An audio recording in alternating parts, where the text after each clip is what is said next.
அம்பானி நானாகிறேன். இந்த இன்ப மகாராஜ பெற்ற புது ரோஜா எலிசபெத் ராணியின் பேத்தியே. தாயே தாயே மகளன வந்தாய், தந்தை சிந்தை நலமுற வந்தாய்.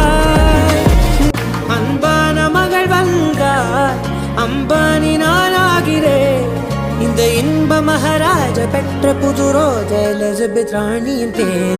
அன்பான மகள் வந்தாய், அம்பானி நானாகிறேன். இந்த இன்ப மகாராஜ பெற்ற புது ரோஜா எலிசபெத் ராணியின் பேத்தியே. தாயே